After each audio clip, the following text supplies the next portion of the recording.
Nerds International proudly presents... Boo! Haha! If it's non-stop thrill rides like that you like, then I suggest you buckle up and strap in, dear listener, because it's time to dive back into the domains of dread. Haha! Yes, it's time for another episode of Ravenlord, a DCC actual play featuring Grimald and the Butler. It's about to get so spooky you're going to need plastic covers on your chairs. Welcome back to our DCC RPG actual play Ravenlord. This is our continued adventures in Ravenloft. Say hello, everyone. Hello everyone. Right, so let's do some quick character introductions, starting with you, Nick. How you doing, mate? I'm good, thank you very much. Who you playing? I am playing Grimald, rubbish wizard. And what sort of background has he got? What's his... Okay, so Grimald is a lord. He's quite an elderly gentleman now. He's a little hobbit. He finds himself in a strange land with his trusty companion. Yeah, pretty much just a little lord in the wrong land. And James, how about you, mate? I'm playing the butler. I'm Grimald's butler, and yeah, pretty much. I had amnesia, and I've been in under Grimald's wing for a few years now. So Lovely. Well, that's about it for a character intro. So let's get on with a bloody adventure, Shall we?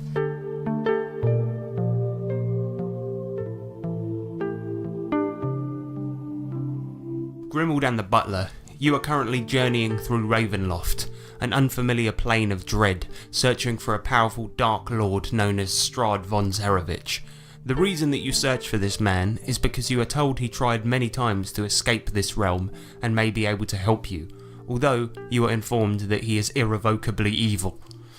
So far, you have only been in Ravenloft a short time, and yet it has been grimly eventful. You have defeated a demi-lord, befriended a talking skull named Daniel Irwin, who you attached to a walking stick, and just recently you outran a pack of hideous black wolf-like creatures, only to find yourselves in the den of their masters, two lycanthropes known as Bonnert and Abdin, who fed on anyone who dared to pass through the dark woodlands they called their home, even going so far as to keep a surplus of spare butchered victims for future meals in their basement. Now, having defeated those snarling beasts in their own forest cabin and feasted on a joint of mysterious meat, a few hours have passed, and Grimald, you've made good on your threat to wear the monster's fur as a jacket.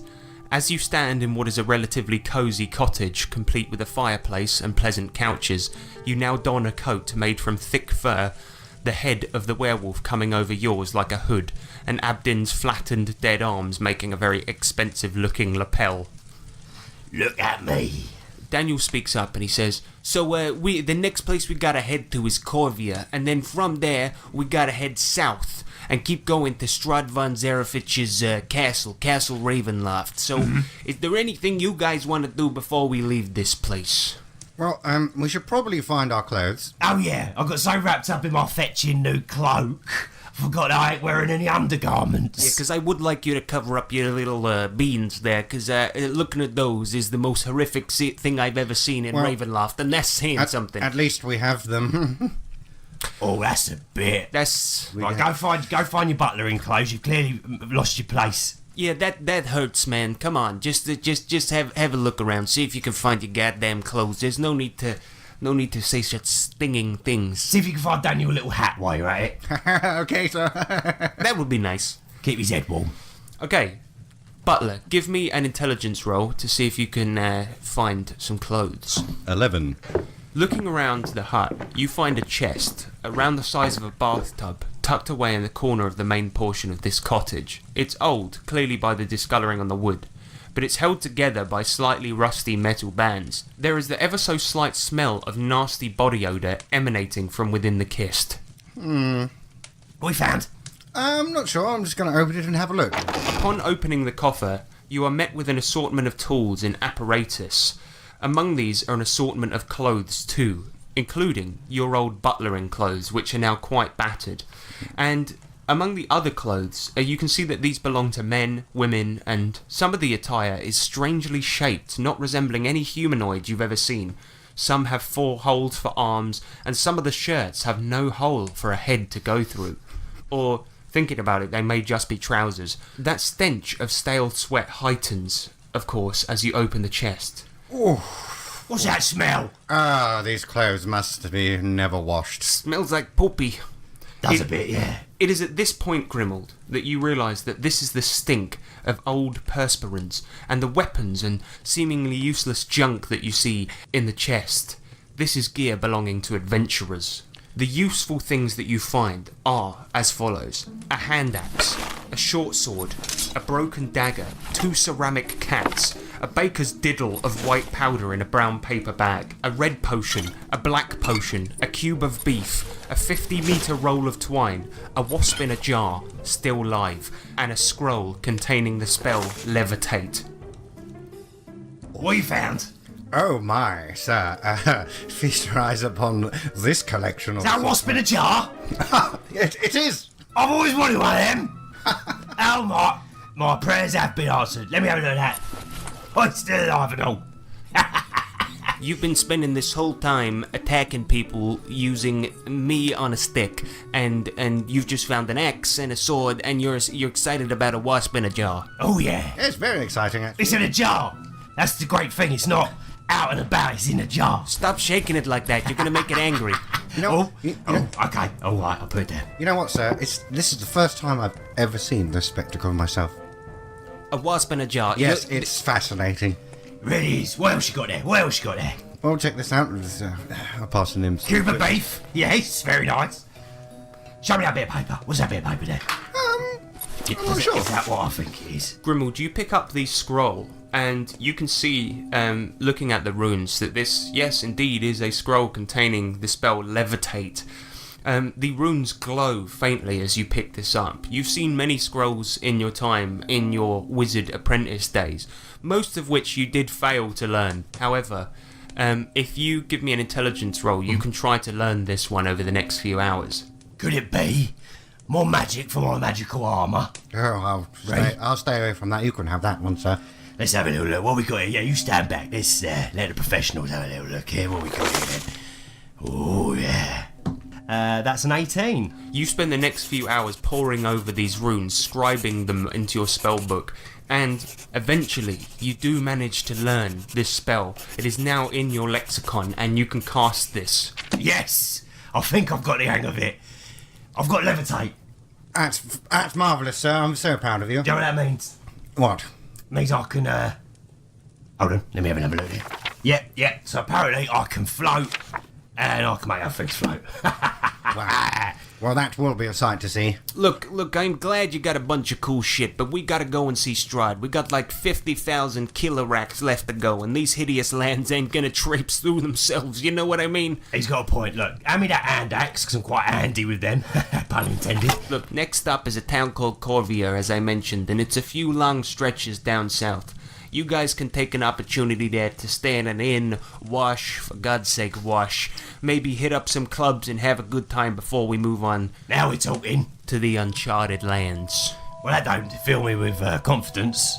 Well, all I mean by that is I never really have been much further south than Corvia. Of course, I know of Castle Ravenloft, but what I mean is that Corvia is the furthest south I've ever been. After that, I ain't gonna be much of a tour guide. Fair enough. All right, fair enough. Look, well, tell me more about these clubs in Corvia. There's this place, an old converted church, man. Yeah. It used to be, people used to pray to gods and stuff there, but I mean, after they get attacked by wolves and vampires and boglins, they don't really believe in gods anymore. So the Duke there, he converted it into a club, and now people go there to party and drink so much they forget that they've been attacked so much. Brilliant. It's awesome. It Sounds really, really good. They play the most banging tunes. Yes. It's sick, man. You're gonna love it. And Butler, can you dance? Yes. Yes, I can, actually, yes. Well, you're gonna have a whale of a time. And the cool thing is they make cocktails that would knock your goddamn balls off. Yes. Well, I wouldn't like that. I wouldn't like that at I all. could definitely No, dance. no, I don't mean literally. Don't. Oh. Anyway, sir, here are your clothes. I think Thank it's you. about time you put them on. Fine if I have to. All right, let's go. And you guys leave the hut, leaving this hideous hut of death behind you, Ta-ra! and head towards Corvia. Goodbye, memories I want to forget.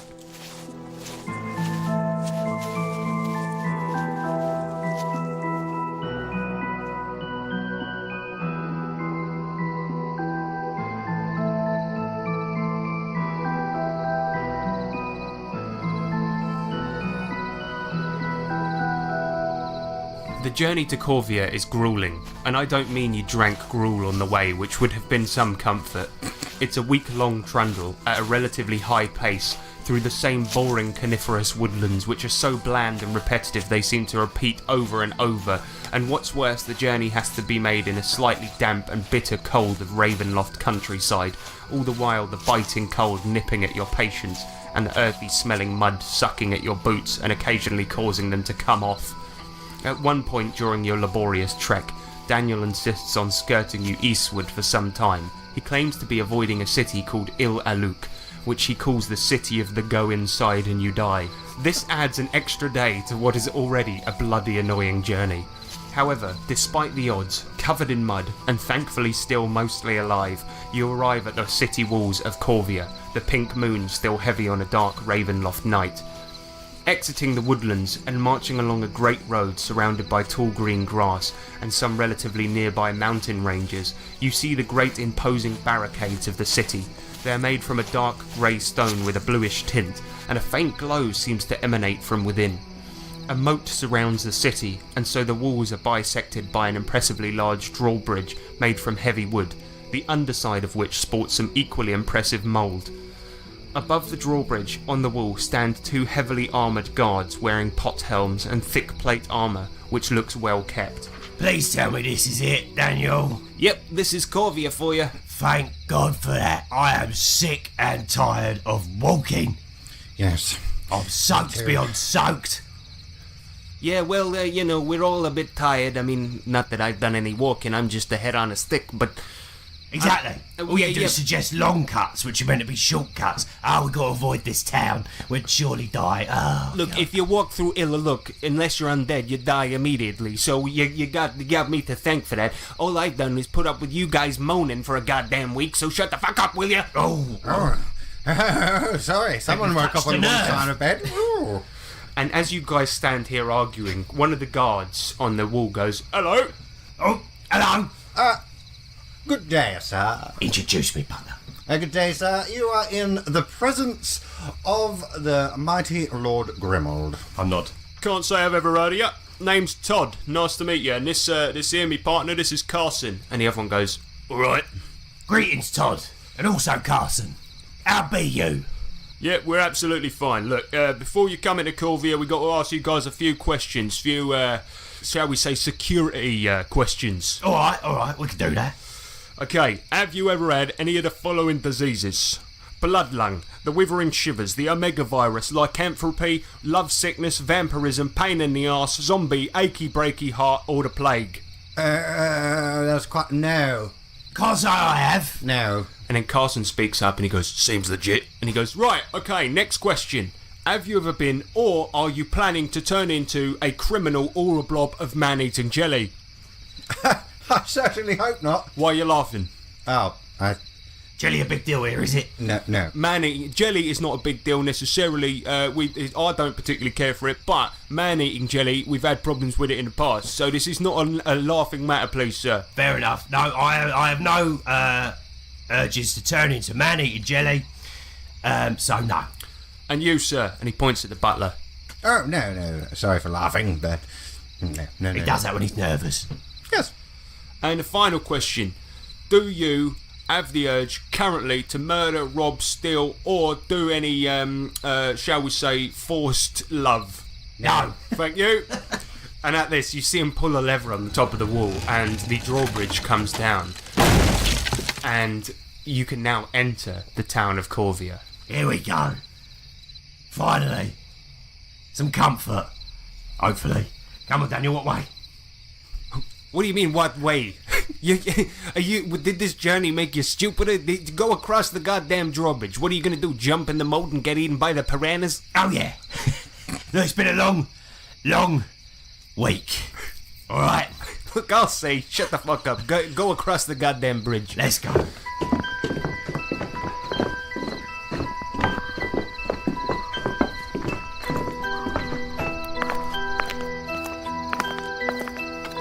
Entering the town, you can see that this place is the height of civilization. As you stroll through, taking in the sights, you see that on every corner of the finely cobbled streets there are fluted gas lamps wreathed in ornate brass sconces, which give the winding and occasionally narrow streets a warm glow. The finely painted white buildings with their black supporting beams are punctuated by the important buildings such as the town hall and what appears to be a church. But on the front of the church, you can see some illuminated text, presumably illuminated by magic, which says the Carrion Club. And these are made of great stone blocks similar in colour to the walls of the city. Hard to miss, however, in the centre of all of this are two spires, which can be seen from almost anywhere in Corvia. Two great towers like brother and sister. One appears to be of natural origin, like a great pointed rock piercing up into the heavens, and the other a man-made monument to this great natural wonder, complete with doors, windows, and a platoon of armed guards out the front. As a wind passes, you hear the stony tower whistle, making a ghostly sound. Oh, creepy. Oh, that was odd. Them big towers. Don't worry about that. That's just the whistling tower, and then the other one's the. It's kind of where the Duke of the town lives. Nice. Marvellous. It's not really ghostly. It just sounds ghostly and looks really ghostly. All right. So don't worry about that. It's just it's not ghostly. It's misleading. It's misleading, yeah, Okay. but it brings in the tourism. I see. I'd say yes. No, I'll be pleased with any type of civilization after looking for wood for days. So what are we doing? We going to the club? We going to stay in an inn? Not dressed like this. No, I think we should see if we can rekindle I our have a attire. reputation to retain. Let's get some clothes. What, you want to go to the tailors? Yeah, I do. I need a suit of some making. Okay, so it's just down that street to the left, and then take a right, and you'll find the tailors down there. You're saying it like you ain't coming with us. Come on, silly. Right, quickly, I'll stink.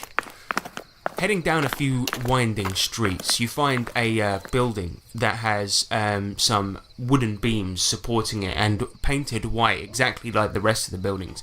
But it has a beautiful glass front face, and in the window you can see some amazingly tailored suits of all varying different colours.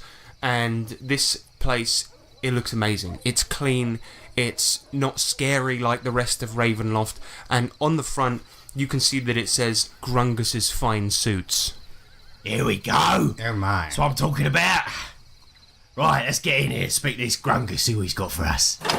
Opening the door, the shop bell greets you, and it dings as you go in. And Good day. behind the counter, you can see that there is a portly man who has some sort of dark skin and a bald head. He wears a monocle, and he greets you in, also wearing a very, very fine suit himself, and he goes, come in. My name is Grungus. Hello, Grungus. Pleasure to meet you. Yes, nice to meet you. It seems that you come to me wearing the most tatty of disgusting robes. Well, we've been through a lot. We've been on a long journey. Yes, we've encountered many bad things, and well, as you can tell, we've come in here. Hold on, I've got this. We are but weary travellers. That's what I used to say. Yes, a cliche line if I have ever heard one before, but Oh, it's reached here as well, is it? look, I have had a look at your shall we say state. Yeah. Have you money? Because these suits, I am not a charity. Have I money? I'm a lord, my friend. Yes, this year in the presence of Sir Lord Grim. Sir Lord. Yes, Sir King Lord King Grim. I see. Yeah. Look, we do not take a credit here. No, we're not looking for credit. Is my coin good enough? I rattle away my coin pouch in front of him. Sir King Lord Grimlord, come here, please. Would you like a tea? I warn you now, I am quite frowsy. I know not word frowsy, but come in. So what suit are you gentlemen looking for? Well, you see this. Oh, he just needs a new butler in suit. Yes. Butler. And you need to make him look fabulous. Got anything in purple? Purple, yes. Man of fine taste. We have beautiful purple suit. Yes. Yes. Oh, you. And you see him sort of coming up to you both, even just sitting there. Usually you stand to be measured, but this guy, he just sort of measures you, getting a little bit too close to the peen. Careful. And he's like, no, this is just part of the measuring. Don't worry. I have touched the tip of many a man. Do not worry. And he comes up and he starts measuring you guys, and he's like, I have just the thing. And you see him whip round to the back, and he comes out and he brings out a fine, beautiful suit, and it's got this amazing ruff to the front that looks like the chest of a fine pheasant. My. And this suit, it looks expensive, it looks beautiful. If you went to any ball, you would be the cock of the walk. Wowzers. May I, actually, before I put this resplendent suit on, I think that's how it's said, may I trouble you for a bathing? Oh, yes. You don't have to do it yourself, but Good have point. you the facilities? Daniel speaks up and he's like, what are you talking about? This isn't a bathing shop. I need a wash before I put my new suit on. We'll go somewhere else. I'm gonna soil it. Alright. Well, could whilst yes, this is true. Is there a public bath here? Oh, Grungus. There is not a public bath. Just you need to stay at an inn if you wish to have a bath. What are you guys? Look, I need not to cast dispersions on those who spend money with me, but are you special? Well, you see, we've hit it hard for the past, I can't remember how long, and it's been a long time since we've interacted with anyone who's not trying to kill us. So apologies for it's true. our manners. We are foreigners in an unknown land. I see. So you know not the technology of our ways. Exactly. Well, I can offer you something, some great technology. And you see him duck behind the counter and pull something out, and he goes, "This, my friends, What's that then? is a tissue. You can use it to wipe away the dirt." Just wipe it away? Yes. Right. I'll drop my trousers and go, get to it then, butler. Right you are, sir. The butler, you wipe away some of the dirt from Grimmel's legs and crotchal region. It's okay, but within seconds the tissue is completely soiled. And Can we trouble you for one more? yes, Grungus hands you one more, but you see him giving you a look like like when you've seen two wagons have an accident by the side of the road and you have to drive past it. He's looking at you with sort of a grim horror on his face, and he's like, "Yes, another tissue. Look alive. Anything for a paying customer." Butler, continue. Right you are, sir. So, the price for... And then he sort of goes along to a rack, pulls out a butler suit, and he goes, "So the price for these two suits, I will charge 150 gold pieces. 150 large. Yes. Okay. Yes, so, shall we do the deal? All that for 150 gold. Yes, fine, but please, customers can see you wiping the legs. Oh, sorry. Yes, sir, I'm done. You want me to get my bum out your window? Yes, please. Okay, sorry. We just had to say, didn't you? There is a changing room out back. Perfect. Coming in, boys. You head out to the back of the changing rooms and change into your new resplendent robes. You now look clean-ish, but certainly well-dressed. Yes. And now, you stand outside the front of Grungus's tailors, and you are now in Corvia proper. As you stand out the front, you are approached by a hooded figure. He strides with purpose towards you, ignoring everyone else who's currently out in the streets. It appears that he's just looking for you. His purple cloak billows behind him and shows no obvious signs of wear, although it does glisten as the moonlight bounces off the folds. The heavy hood of this man's cloak does cast a shadow over his face, but you can see a strong, boxy jaw emanating from within the cloth cave, and some rather well-tailored suitery adorning his light frame. He begins to speak in a hushed tone. Listen, I'm extremely lonely. Would you care to join me for dinner tonight? And who might you be? He hands you a card, and on it says Duke Sondheim the 13th, ruler of Corvia, address the big tower in the middle of the city. And with that, he swoops his cloak around and runs into the night. Well, that was mysterious, wasn't it? Show me that card. Here it is. Read me that card. Well, it says, Duke Douglas Sondheim the 13th, ruler of Corvia, address the big tower in the middle of the city. Is that the one you're talking about, Daniel? Daniel, what are you making that? Yeah, that's the ruler. I don't know why the fuck he was dressed up like a shitty thief, but yeah, that's him. Right, so it looks like we've got dinner sorted. Shall we go to the inn and actually wash? Yeah, absolutely. So we'll go get washed, and then we're going to have some dinner with this noble. Be nice to hobnob with another noble again. And then what? After that, we at the club, like a dirty old something. I can't wait. It sounds splendid. Daniel, Yeah. this might be the most fun I've had since I've entered this shithole of a world. Yeah, this place is pretty cool, but don't get too excited. We're not at the club yet. Right, Daniel, where be the inn? Oh, little life-sucking party pooper. I know, Buzz Killington over here. Okay, Ian, turn me around. Here we go. That way. Okay, sweet. Let's go. Let's hit that inn.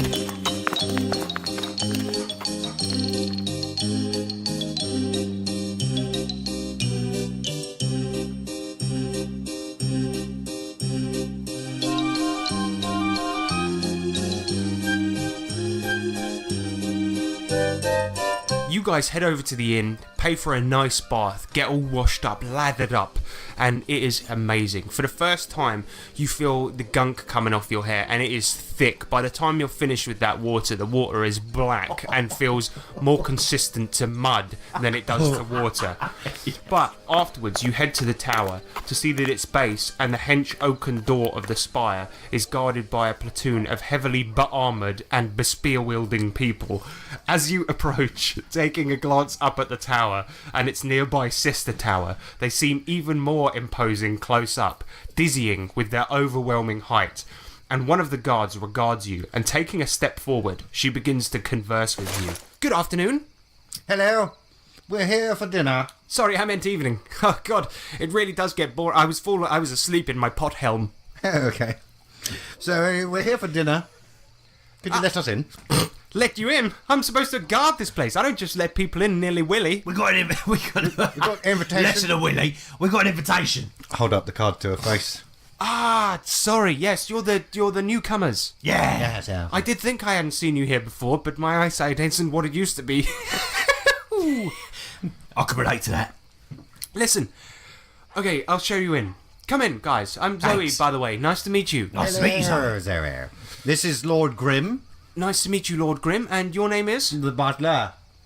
And your name is? Butler. Ah, you're strange folk.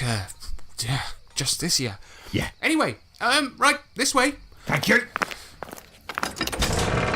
And she opens this heavy oaken door and heads inwards, and as you do so, following this guard, Zoe, you head into a foyer covered in purple carpets so thick it feels as if you're walking on a cloud. There is a multitude of doors flanking you on either side, painted in dark crimson, and the walls are an unprepared grey stone.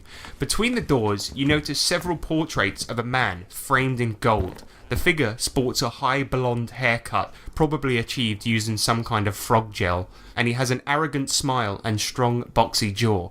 In almost all of the paintings, he wears regal finery, and he's pictured in some with a young girl, probably no older than 10. She has the same blonde hair and wears equally fine clothing. But one art, perhaps the biggest, depicts the man in gold-rimmed armour fighting a mighty battle against a war party of knife-wielding gnomes. In this dramatic artwork, he is toe-punting a tiny gnome like a sports ball, sending it flying through the air, with another diminutive victim on the end of his ornate sword. Meanwhile, the squadron of gnomes sprint angrily towards him. Reaching the end of the hallway, you are shown through a large wooden door, red, much like the others. It leads to a cold stone spiral staircase which appears to go up quite some distance. The guard, Zoe, points to the end of the stairs with a mailed hand and says, "Go in there. Take a right continuously for about 5 minutes and you'll find the Duke's banquet hall on the 25th floor." Oh. 25th floor. Yeah, it's quite a way. I mean, you know what the worst thing is? The worst thing is when he orders a cup of tea and I have to take it up 25 stairs. I trip up so often I burn myself hideously. Oh. Oh, are you his butler? Well, you know what happened is he used to have a butler and somebody, not naming any names, tripped up and stabbed him to death. Right, And okay. so What a now story. somebody, not naming any names, has to serve the Duke his tea. Nice guy, this Duke. Yeah, oh, he's lovely. He really is. Except for he does do appropriate punishments pretty well. And I mean, somebody accidentally killed his butler while falling down 25 flights of stairs whilst holding a sword.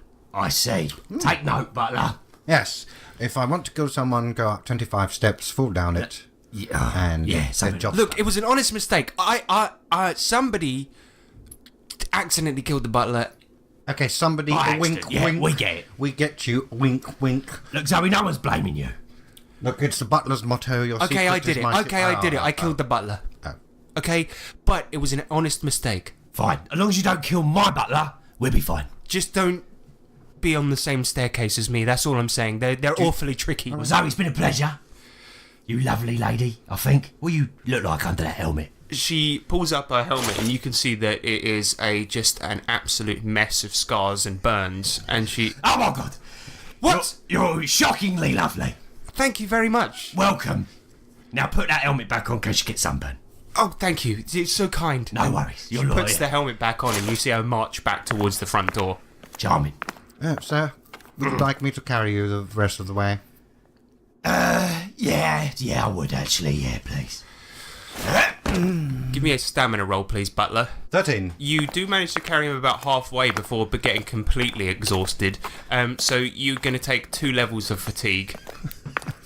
Fuck. Put me down. Do it better myself. It is an absolutely hideous journey. The stairs are uneven, badly made. This is a very, very long journey up the stairs, and it's made no easier by having someone else on your back. You are a sweaty mess, your hair unkempt by the time you reach the 25th floor. I'm going to try and sort myself out before we enter. You brush your hair back, wipe some of the sweat off your brow, and you're now standing outside this large, resplendent door. I will go to open it. You open the door, and the room you enter into is utterly remarkable. So high up, and it appears whoever built it chose to capitalise fully on this. Its windows are huge and reach nearly all the way down from the floor to the 20-foot high ceiling, giving a breathtaking view of the countryside where you were attacked and nearly killed by wolves and skeletons recently. The furnishings in the grand banquet hall, which take up an entire floor, are also wholly extravagant. The table is made of solid marble, which immediately makes you call to mind the poor bugger who had to carry that up 25 floors. The carpets are luscious and bouncy, brightly coloured, and not one, but 3 crystalline chandeliers hang from the ceiling. The chairs surrounding the dining area appear to be gold in colour with coral-coloured upholstery, giving each of them the appearance of a miniature throne. And at one end of the table, sitting opposite a number of fragrant and exotic dishes, one of which being a pheasant with a pineapple up it, you see the gentleman from the paintings downstairs. He sports the same high hair and cocky smile, but now he wears a purple suit. It looks to be made from rich velour, but it's so tight-fitting it looks as though he may burst out of it, and he stands to greet you. You see the unmistakable outline of his dukehood. His Highness, Lord Grimold of Grimmelton. Gentlemen, he says, smiling broadly and indicating to 2 seats near him. So good to have you here. Please take a seat. Have some delicious food. We have pineapple upper pheasant, hydra head, boiled cabbage, pressure cooked coconut boar, duck surprise, and we have wine too. He motions to a number of carafes on the table. I go over to and I seat Lord Grim as a butler would. Thank you. It is absolutely wonderful to have guests, I must say. Oh Lord, you wouldn't believe the cretins in this town. I can only imagine. Do you know what? It's lovely to be a guest again. Can I just say, I absolutely love what you've done with this place. You butler, Yeah. you may have a seat as well. You may join us for dinner. You can sit down, it's all right. Yeah. Go on, sit down. Hey, thank you. He carried me halfway up here, bless him. Please, eat. This food is not just for me. Thank you. I would love to have a bit of that pheasant pineapple.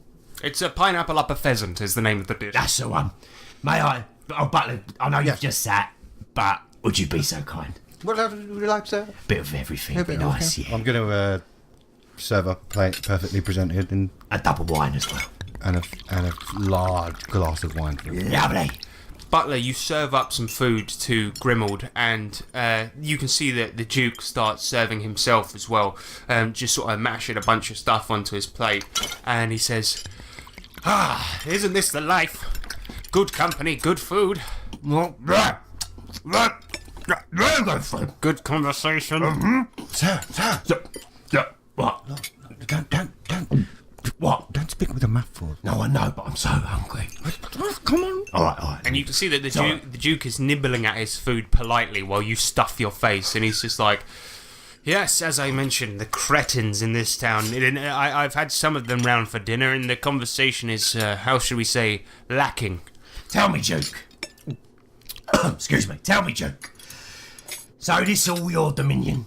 It certainly is. And I tell you what, being a Duke, it's such hard work. Yes. All they ever do. Oh, I complain because everyone's getting the plague, and then you chuck all of the corpses out of the town because the plagued corpses are giving people the plague, and then everyone complains. Oh, you're not giving proper burials to the dead, and so you put up the taxes so you can get people proper medication, and then people complain. Oh God, you're taking all of our money, and now we can't afford food, and so you lower the taxes, and then people start getting the plague again.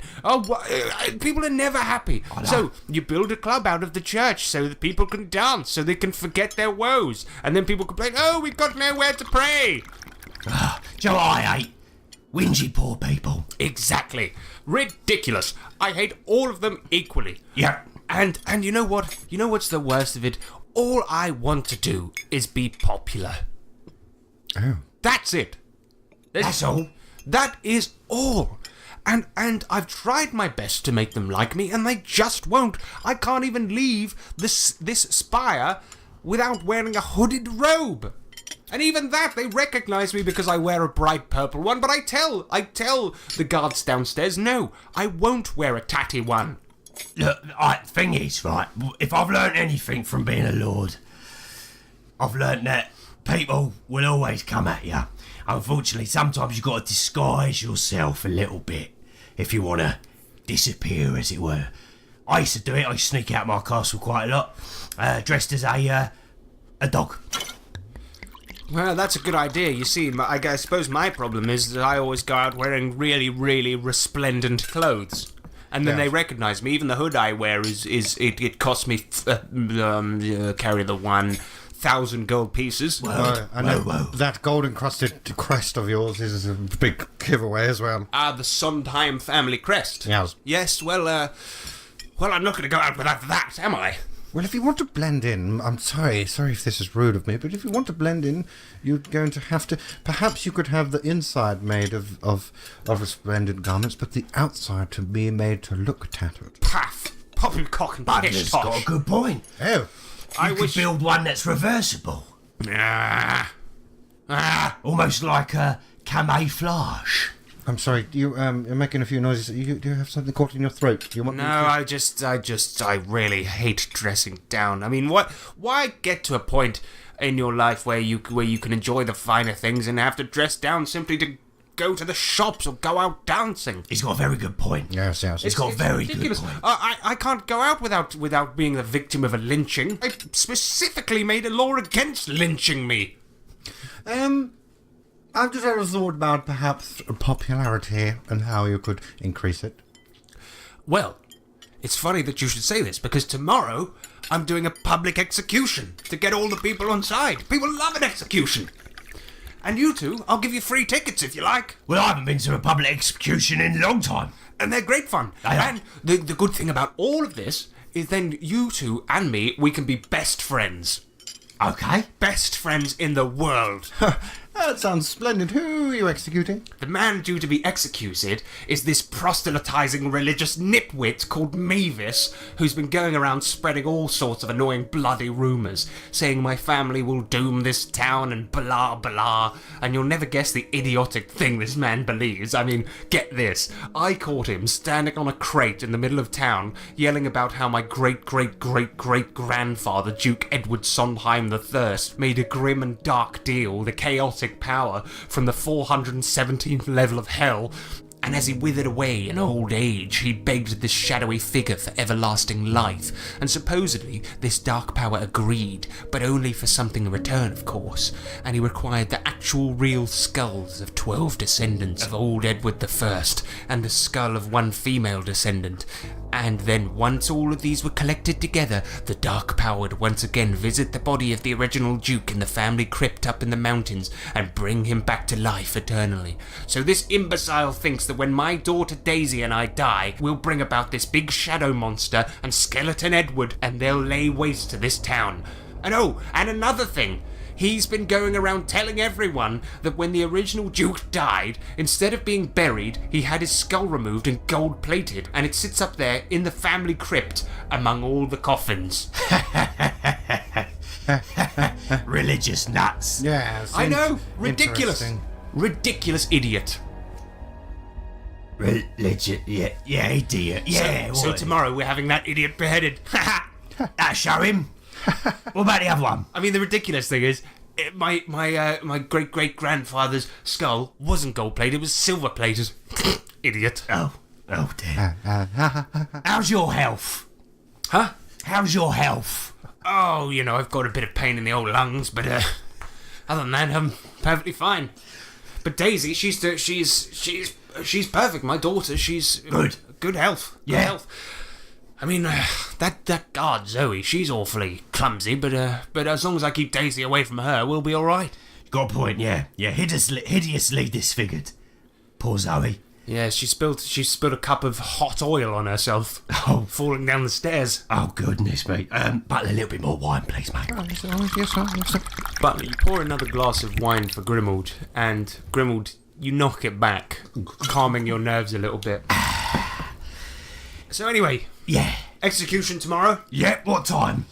Well, first thing in the morning. I was hoping to go to the club tonight. No clubbing for you tonight. We've got an execution first thing. Oh. But you're more than welcome to stay here Oh. tonight. Okay. Have a nice sleep. Yeah. I do like it. Well, I must say, are the chambers much to the decor of this chamber? Oh, God. You're right. Good pheasant. Yeah. Yes, no, the chambers are fine. Lovely chambers. Lovely. What are the, and what, big fluffy cushions? Yeah, oh, the fluffiest. Oh, you've made up my mind. I made them out of the hair of the townsfolk. Well, no, it was to their benefit. I shaved their hair and then paid them for it, so they got extra money. You Right. see, it was to gain popularity. Oh. They said it was degrading. See, they don't know what they want. So what's the current opinion of you by the lowly people then? Mixed, but hopefully the execution should gain me a lot of popularity. I'd tomorrow. get back on track, wouldn't it? Exactly, a lovely public event. And then we can go to the club after that big party. Yeah. No. Well, that sounds brilliant. Daniel, thoughts? Oh, by the way, before you get scared, I've got a talking skull. Yeah, nice to meet you, by the way. I was keeping quiet because I didn't want to spook the joke. But, hey, joke, my name's Daniel. I just want to say, do you think there might be some truth in the things that priest was saying? No, not at all. The ramblings of a madman. Our family crypt up in the mountains there. It's all kosher, all normal. Just a silver skull sitting amongst a bunch of coffins. Not hurting anyone. The only reason the Duke Sondheim I wanted his skull silver plated was because he was mad. Oh my God, this guy's a real schmoigel. Well. Okay, well, public execution first thing in the morning. So, I suppose we'd better go to bed. You guys, after the meal, head over to some lovely guest chambers up on the 27th floor. And whilst there, you feel as if these beds are eating you, and not in like a Ravenloft way. I mean, like in a nice way. They are extremely, extremely comfortable. Extremely comfortable. It's like sleeping on a wonderful cloud. Psst, butler. Yes. Psst, Daniel. Yes. Yo, Look, I don't want to talk out of turn by our kind guest, but is the Duke a bit mad? I don't think the Duke's mad. I just think he's fucking delusional, man. As I said before, every single domain in Ravenloft is plunged into Ravenloft because of some kind of evil, okay? I reckon it was that Duke the First doing that deal, Yeah. which brought Corvia here in the first place. Yeah, I see what you mean. And I think because it's like 13 generations later, he doesn't know the original story. And he just thinks this religious guy is nutso. But in truth, it probably is the truth. Okay, just bear that in mind, you two. Alright? Don't let him die. For God's sake. Because otherwise, I didn't really like what he was talking about. Butler, what do you think? Think we go along with the ride? I think we should try and find this prisoner now. Right now? Yes. See if we can have a face-to-face. Get more out of him before he gets deaded. Yes. Not a bad idea. How sneaky are you? Quite. Good. Alright then, before we go to bed, let's have a mini quest. Let's find this prisoner and see if we can talk to him. Yes, Quietly, quest, though. Quietly. yes. Come on. So, both of you give me sneak rolls to sneak out of your room at night. I got a 26. And I got a 7. Butler, you move out of the room, barely even making a sound, whilst Grimald, as you just barrel out of the room, you just sort of clumsily barge through the door. And as you do so, the Duke is standing right in front of you, and he just goes, "Evening?" And you can see him wearing some sort of evening gown, and he just goes, "Going somewhere?"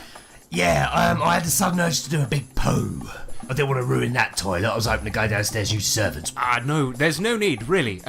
Simply use the chamber pot in your room, and Zoe will be by in the morning to clean it. It could be quite monstrous. No, please. Okay, you sure? Use the chamber pot in your room. Will do. Thank you.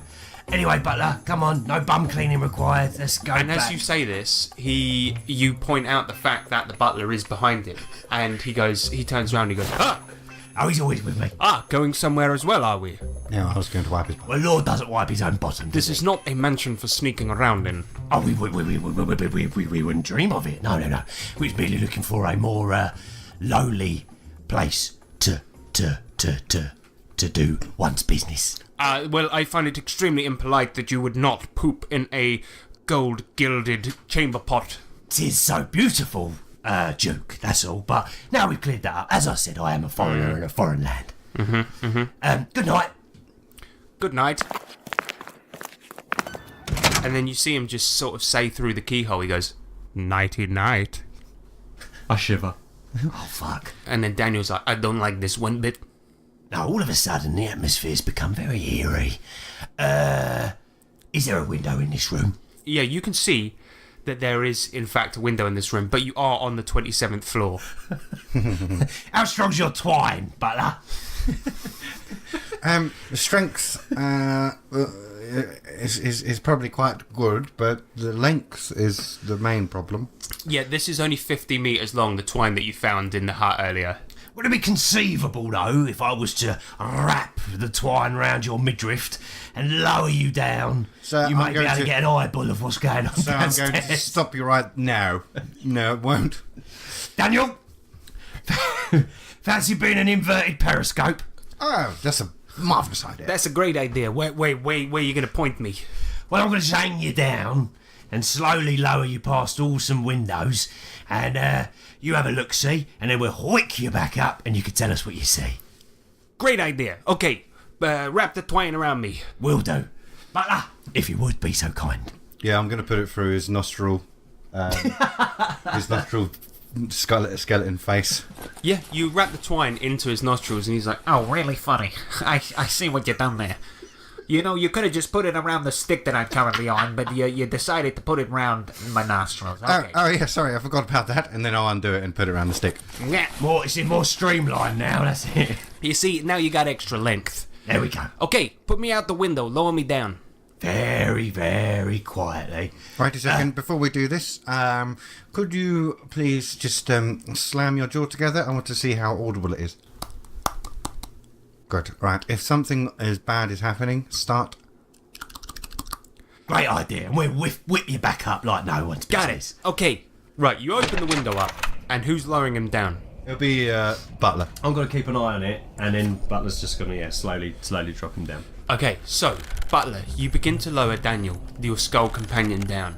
And as he's going down, he's like, okay, seen the first window, it looks... Memorise it. Okay, shh. You begin to lower him down, and as you do so, he passes the first window, and he doesn't chatter his teeth. Yeah.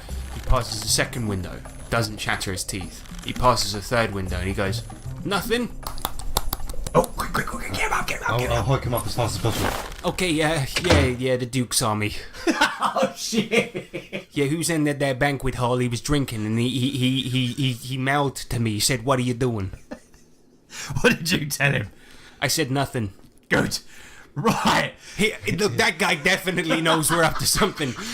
We're in big trouble here, guys. Oh my god, that was embarrassing. We look like criminals.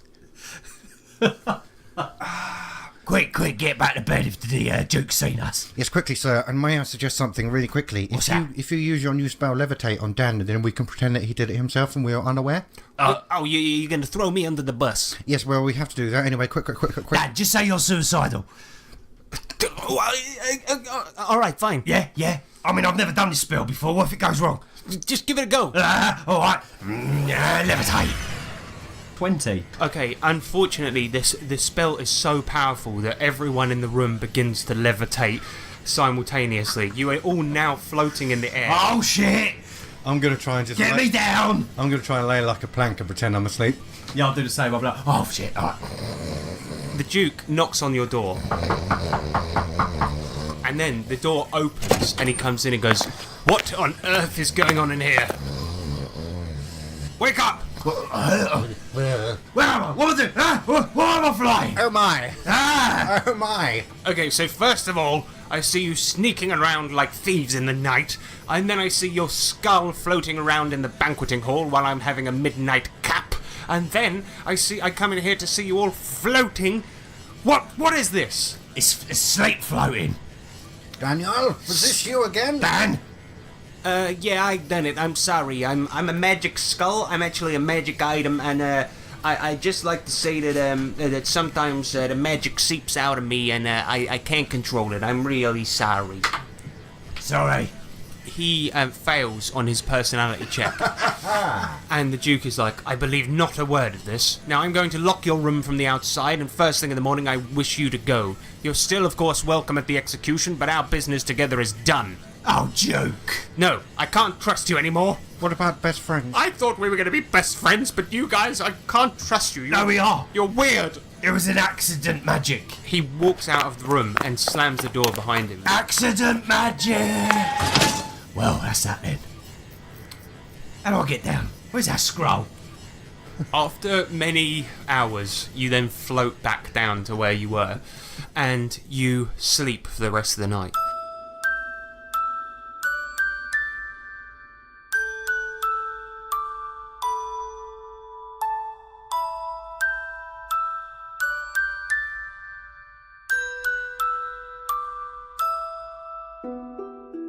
In the morning, your door is opened, not by the Duke, but by Zoe, and she wakes you up and she's like, "Morning all!" Morning, Zoe. Morning. And she goes, "Well, I heard last night you guys was floating around all strange like." Yeah, accident. Yes. Yes, yeah. Yeah, well, the Duke doesn't take kindly to people floating around, sneaking around, skulls, doing all sorts of things like that. Apparently he doesn't also take kindly to people just killing his butlers and stuff, but, he's just a bit of a grumpy guy. I'm sure he'll come around, Don't worry about it, it's fine. Anyway, you guys heading to the execution today? It's the talk of the town. Oh, yeah. Can you, look, Zoe, can you put a good word in for us with the Duke? I think we might have got off on the wrong foot. Yeah, I'll do my best. Oh, I'll try, thanks. Anyway, just this way, guys, down the stairs. Okay, and that chamber pot needs clearing out. God. Sorry about that. Yes. Is it right if we wait for you to go down the stairs first? Absolutely fine. And you see her head towards the stairs and immediately starts falling down them. And she's like, Oh, mind your step. oh, Jesus! And she falls down all the way down to the bottom. And she's gone out of your sight almost immediately. Well, Right, now it's our turn. tread carefully then, you two. You one. Sorry, Daniel. I'll hold on to you really tightly though, mate, I promise. You guys head out of the tower into the execution, and you are now pressed shoulder to shoulder with Corvia townsfolk. It is a crisp, cool morning. You can see your breath in Clouden in front of you. You and the rest of the crowd look north to the rickety scaffolding erected beside the city wall. A large slovenly man in a black hood heaves an axe over his shoulder and mounts the steps to the platform atop the scaffolding. Waiting for him to arrive is the prisoner, presumably Mevis, his face covered in a burlap sack, his arms held securely by 3 men-at-arms. Even from hundreds of yards away, you can hear the prisoner's sharp intake of breath as the wooden beams creak under the executioner's heavy steps. 30 feet above him, the 13th Duke Sondheim looks down from the city wall, wearing a suit somehow even tighter than yesterday, and on his head a thick iron crown. His daughter stands shaking beside her father, in a green dress, watching the executioner sharpen his axe. After a few moments of hushed anticipation, the executioner swings his axe in a looping motion. The severed head somehow misses the waiting basket and rolls into the crowd, which shrinks backwards to avoid it. There is a moment of stunned silence as the burlap sack falls away to reveal the dead man's face. It's the Duke's face. The dead man has the same face. All eyes turn to the stricken Duke, who looks on in horror. Suddenly, the obese executioner pulls off his black hood and the crowd gasps as one. He has no face. No, instead, at the top of his neck sits a brilliant silver skull, gleaming in the sun. The silver skull turns to face the Duke, and the sun is blotted out as a vast winged lizard descends from the sky.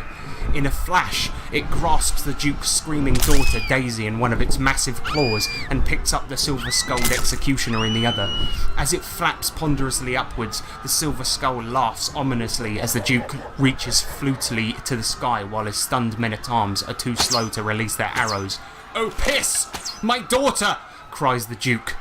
What? What just happened? What? I think it's fairly obvious, isn't it? It's the executioner had a silver skull, and then he called in a big lizard. The big lizard stole my daughter, and now they're bloody flying towards the crypt in the mountains. Isn't How are it you obvious? talking to me when your head's down there as well? I can't explain why the priest had the same head as me. I can't explain that. And you were having a go at us yesterday. Look, we can't have a conversation at such distance while I'm on the walls. You're right. Come up here. Coming.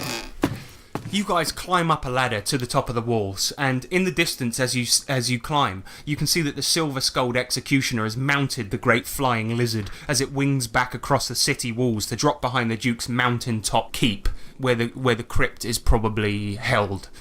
And the Duke starts to speak to you, and he goes, "Look, I'll give you a fortune in gems if you find my daughter and bring her back alive." Done. Good. Well, good, I guess. Fine. That's fine. Right, to the mountain with you. Look, I'll give you a couple of guards. Perfect. Look, so it seems that this prophecy is actually happening. I mean, come on, Silver Skullman. Riding a dragon thing, whatever that is. Flying off with your daughter. Look, Yes. do us a favour. Just- Don't die. Just killed you, kind of. I'm nothing if not a skeptic. I don't believe any of that numbo jumbo. Look, he's probably just wearing a mask. Hope so.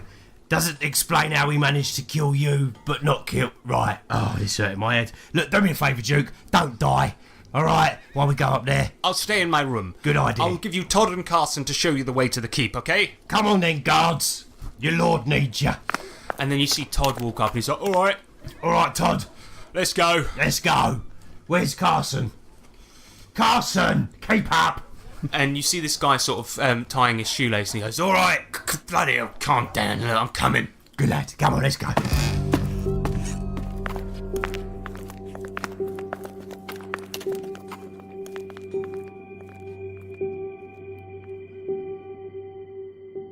So you guys exit Corvia, walk through some of the plains towards the mountains, and it's a sort of few-hour journey up the winding paths of the mountains, and then the guardsmen escort you through the dark, echoing corridors of the keep's lowest levels. You arrive at a stout oaken door carved with the Sondheim family crest. The guards haul mightily on the iron ring and open the door with a terrible screeching noise. "Here you go," says Todd, motioning to the darkness beyond. "Every Sondheim has been buried here. May the gods be with you." Hold on a minute.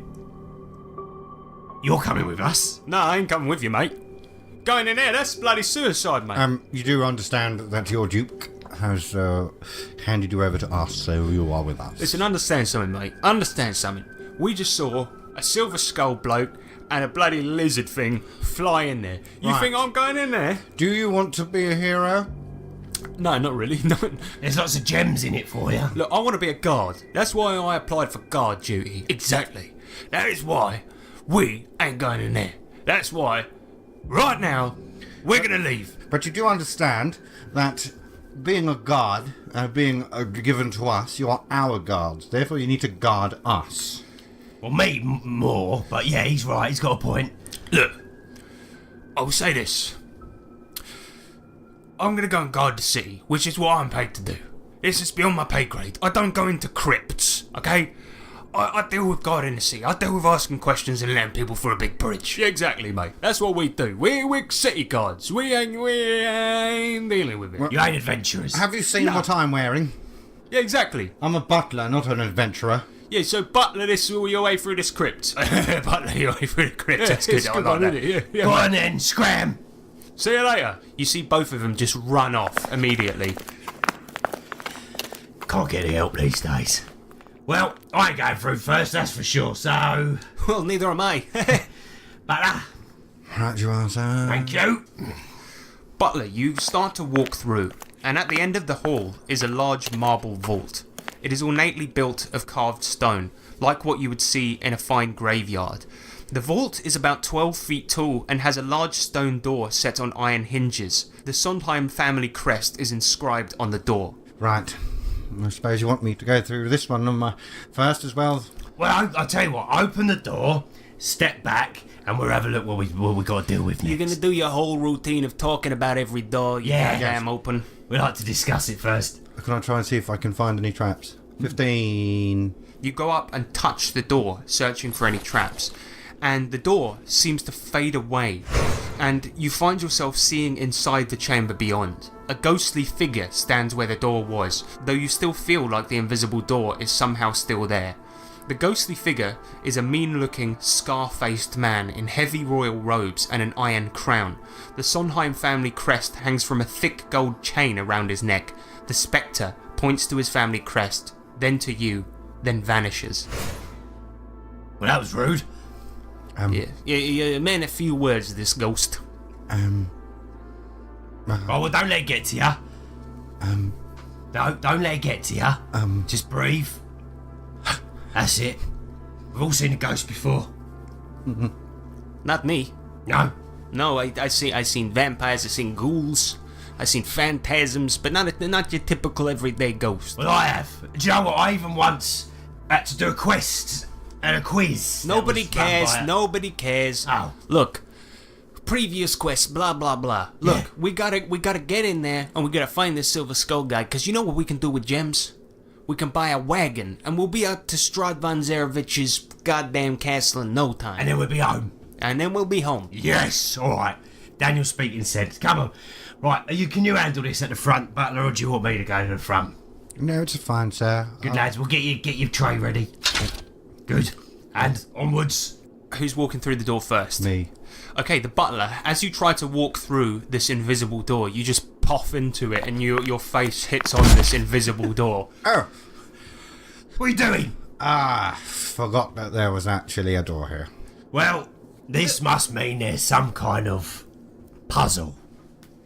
If I've learned anything from these bloody places, I've known that you've got to do something before you can get further. Yes, I think the puzzle is push or pull. I'll go for a push. Go on then, push it. Give me a strength check, please, butler. 19. You push this invisible door and you hear it creak open. But as you do so, you feel a massive shiver go through you and you feel something get drained from your very being and immediately lose 2 points of luck. Well, I feel like something just came out of me. I will step back. Step back. Yes. Right, just stay there. What is in this room? I'm going to have a look around the room that we're currently in. As you enter the room, you can see that the vault opens into a long chamber made of large fitted stones. The left wall is lined with a succession of covered stone coffins placed at right angles to the wall. The right wall is lined with narrow, deep stone shelves. The shelves are filled with bones, some of them spilling over onto the floor. Far in the distance, large stone double doors lead out of the room. Oh, people dying to get in here, ain't they? Oh man, that's actually pretty good. Gotta make light of a sad situation. Right, so what we got? Coffins. Full of bones. Right, well, it's all about the 13th one, isn't it? So I suppose logic dictates we go have a look at that one first. Okay, so, Grimald, as you move through the room, give me a perception check, please. 12. And Butler, do the same. 13. Yeah, both of you notice that as Grimald moves through the room, his shadow is lagging. It's not quite catching up to him. And Butler, you see this as well. And then you see the shadow of Grim holding his axe, sort of lunging as if it's going to attack him. Sir, duck! What? Duck! Give me a reflex save, please, Grimald. Oh god, here we go. 10. You immediately take 6 damage. You feel an axe wound hit you in the back, although there is no axe anywhere. And the butler, you see a shadow, Grimald's own shadow, attack him. It is at this point you feel the looming sense of something behind you as well, Butler, and you look round to see your own shadow doing movements that are not your own. And Daniel, he starts speaking and he's like, Grimald, what the hell, man? You're bleeding. Where? What, from my back? From your back, yeah. I feel like I've just been sliced by an axe. Yeah, something's going on here. What the hell? What the? Butler! Watch out! I think our shadows are attacking us somehow. I don't get it. We'll fight back! Everyone roll initiative. Grimald, you are up first. I'm going to try and use my flaming hands on Shadow Man, so I'm like, Come here, Shadow Boy! Flaming hands! quick failure. That's going to be a misfire. 1d4 random possessions of yours catch fire and burn immediately. One possession. So, you notice that your hand axe immediately catches fire and is completely useless. Oh no! It turns to ash in your hands. Ouch! Shit! Next up is going to be the butler. I'm going to try and attack my shadow with my short sword. Okay, give me a melee attack roll, please. Unnatural 20. You swing at the floor and it smashes into the stony floor. You hit the shadow dead on, but it reacts in no way whatsoever. Next up is going to be the shadow. It automatically hits you. Ow, dickhead, me. You take 2 damage as it swings your own shadowy short sword into your back. Same goes for Grimald. You take another 2 damage as it punches you in the nuts. Oh! Not me crown jewels. Sir, I think I figured something out. Go on. Well, we can't hit them, we just have to continuously dodge. Grimald, you are up next. Okay, I'm going to try and run towards the next set of doors in front of us. Give me an agility roll, please. Okay. 17. You peg it, and you're now at the doors on the north side of this room. You can see these great stone doors, which are on the other side. Give me a strength roll to open them. 11. With an 11, you do manage to burst them open, and you can see a square room that has 2 stone armchairs against each wall. Opposite you is a plain-looking granite door with a single iron handle set into its centre. Crossed halberds are mounted before the door, and 2 well-worn shields bearing the Sondheim crest hang from the wall beside the halberds. The room appears to be a sitting room of some kind, perhaps used once for mourning the dead. Quick, get in here! Get in here! Yes, sir. 18 for agility.